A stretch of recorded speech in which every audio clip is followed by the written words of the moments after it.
I try and pick a spot to do a video.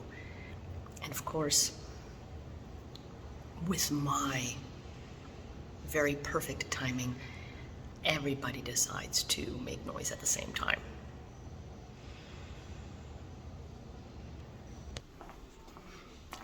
I guess I am going to film for my classroom, despite the echo.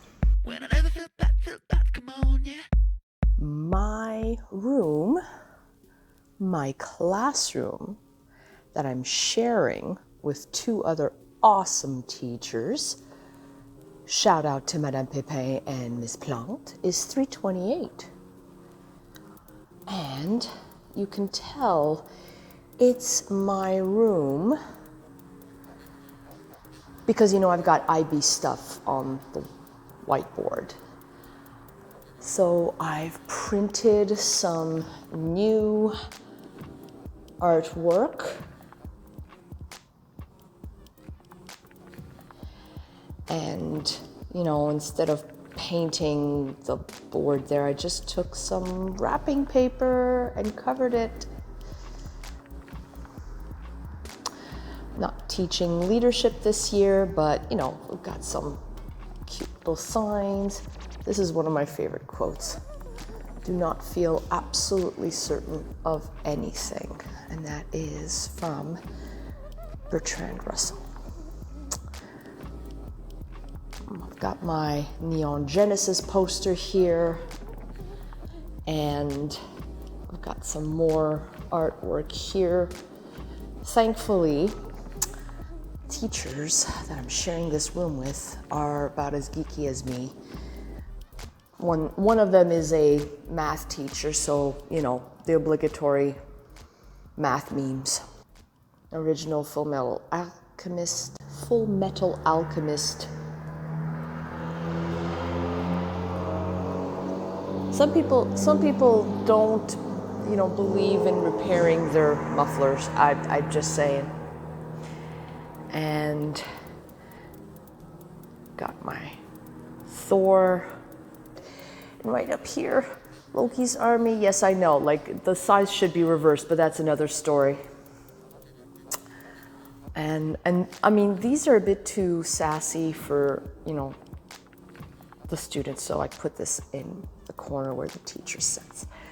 And this is what my classroom looks like. And there is an echo. I am acutely aware of the echo, so I might put like some sound dampening pads up there and maybe on those walls, because those walls are like metallic. It's not wood or concrete or anything. It's metal. And sound travels fantastically well, you know, from the outside in. Yeah, that's my classroom, folks. So there is an echo in my classroom, and I said that I was going to try and fix it, and I haven't had a chance because, wow, you know, it has been an eventful move, an eventful change. And maybe because I have dealt with a change of building, change of scenery, change of school 2 years ago, it's not that intense for me, but I'm imagining for other people who have been in the same building for, you know, 10, 15 years, the change is significant. And I'm not trying to minimize how people are feeling. When you're not used to change, when you have a routine, when you have developed a structure in your life, that changing, even if it's just a change in building and not so much the schedule, because the daily schedule is the same. You're getting used to a new building, you're getting used to your surroundings, you're also getting used to, you know, 100% of students back in class full time, and that's something that I think we forgot to deal with. Even myself, the noise levels are affecting me more than I anticipated. One moment we go from like maybe max 600, 700 students in the building at a time to double that. The noise levels are going to change, for real. But I like the new building. I love it. I love the fact that I can clock in close to 7,000 steps a day just because I have to change classrooms. The hallways I find are wider, but because of the influx of students, we're still getting used to the fact that we have to walk right. Walk on the right side of the hallway. Speaking of change, and this was perhaps what was affecting me the most the last week and a half. I was offered a job. I was offered a principalship, and I turned it down. I was ready. I basically said yes. But after a rather intense weekend of dealing with this weird wave of emotions, I turned it down. Now you're gonna say, Madame la Prof, you always talk about change. Why didn't you jump on the opportunity? I don't know. Actually, I do know. I do know. Rationally, I can convince myself that this is a great move, a fantastic move. But inside of me, there were these weird emotional red flags that were just popping up. And I could not find a rational answer for them. And that was enough to make me rethink if I was ready for that change. And of course you're gonna say, but Madame la Prof, isn't any change accompanied with unknowns? Look, when I started at my new school in 2019, one of the big unknowns that there was no way of predicting was COVID. My year was chopped in half because of COVID. One hell of an unknown. But that unknown affected everyone, not just me.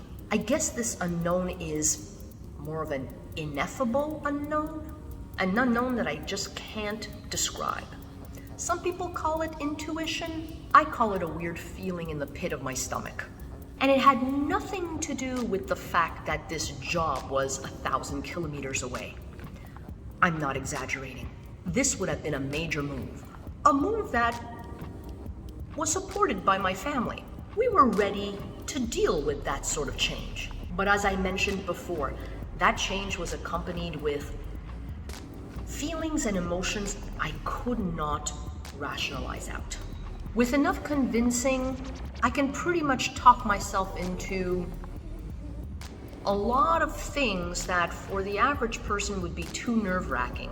But this, like I said, too many red flags, too many ineffable unknowns, and I could not convince myself that this was the change for me. Do I regret saying no?